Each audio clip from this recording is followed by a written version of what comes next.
Assalamualaikum warahmatullahi wabarakatuh. Oke, pada pertemuan kali ini saya akan menjelaskan mengenai penyajian data. Yang pertama ada tabel. Tabel digunakan dalam menyajikan data agar pembaca lebih memahami data. Penyajian data dalam bentuk tabel terdiri dari beberapa kolom dan baris, judul tabel, serta catatan dan sumber tabel. Nah, misalkan ini pada tersedia tabel data pekerjaan orang tua. Nah, di sini ada nomor, jenis pekerjaan, dan banyaknya orang. Yang pertama ada beberapa, ada 3 kolom dan ada 7 baris. Nah, di sini yang pertama ada aparatur sipil negara, banyaknya orangnya ada 9, kedua ada pegawai swasta, banyaknya orang ada 10, 3 ada TNI atau Polri, banyaknya orang ada 6, 4 pedagang, banyaknya orang ada 12, 5 petani dengan banyaknya 8 orang, 6 nelayan, banyaknya orang ada 5. Kemudian yang kedua itu ada diagram. Diagram batang adalah diagram yang berbentuk balok. Penyajian data dalam bentuk diagram batang dapat digambar secara mendatar maupun secara tegak.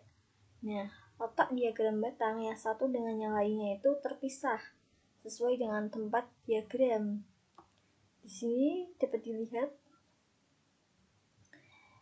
ada sebuah diagram batang data pekerjaan orang tua yang sebelumnya itu berbentuk tabel. Nah, kemudian bisa diubah ke dalam bentuk diagram batangnya. Nah, seperti pada gambar yang terlihat ini. Yang datar itu ada jenis pekerjaannya, kemudian yang tegak itu ada frekuensinya atau banyaknya orang. Lanjut. Yang ketiga ada histogram. Histogram hampir serupa dengan diagram batang. Namun histogram berbeda dengan diagram batang. Histogram biasanya digunakan untuk menunjukkan distribusi dari suatu kelompok data, sedangkan diagram batang digunakan untuk membandingkan data.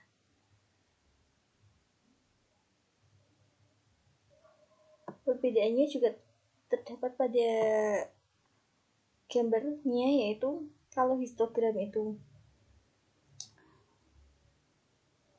gambar batangnya itu menempel satu sama yang lain, sedangkan diagram batang itu gambar batangnya terpisah satu dengan yang lainnya. Nah, ini contohnya ada histogram penggunaan telepon genggam oleh siswa SMA.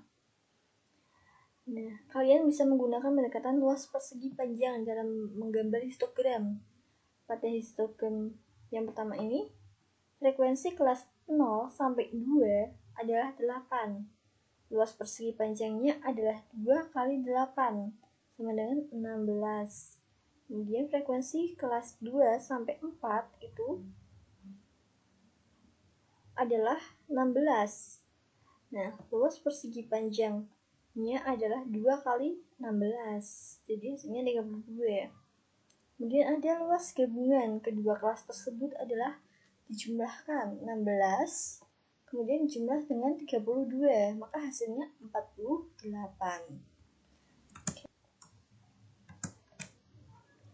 Oke, selanjutnya ada tabel histogram, ada gambar histogram kedua. Nah, di sini dapat dilihat bahwa frekuensi kelas 0 sampai 4 adalah 12. Luas persegi panjangnya ada berarti 4 kali 12, maka 48.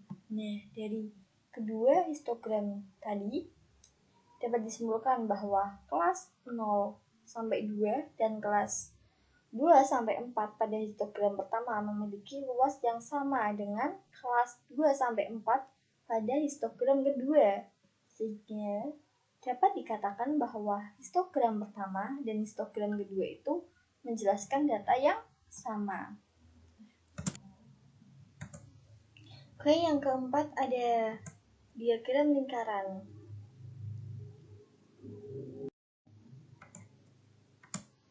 penyajian data dalam bentuk diagram lingkaran perlu dihitung perbandingan sudut pusat lingkarannya, disesuaikan dengan frekuensi yang dimiliki oleh data.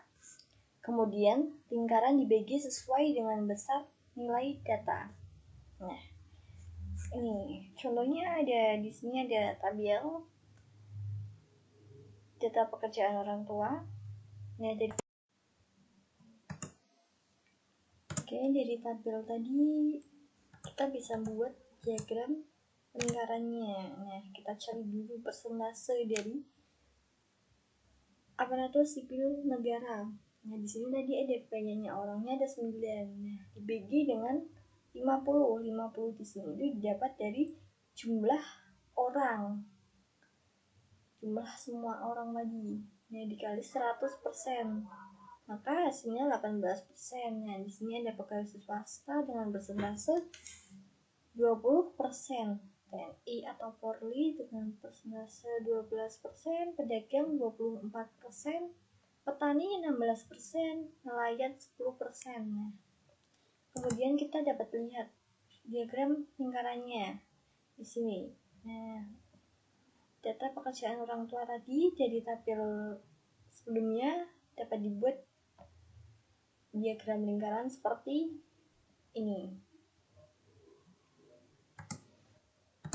Nah, kemudian yang kelima ada diagram garis. Diagram garis adalah diagram umum yang digunakan untuk mewakili data yang diterima dari satu waktu ke waktu berikutnya secara teratur dalam selang waktu yang tertentu. Dapat dilihat di sini ada diagram garis. Di sini yang mendata jenis pekerjaannya, kemudian yang pakai itu frekuensinya. Dari tabel tadi dapat kita jadikan diagram garis seperti pada gambar ini.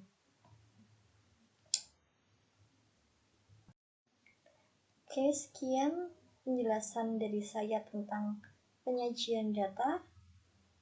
Terima kasih. Wassalamualaikum warahmatullahi wabarakatuh.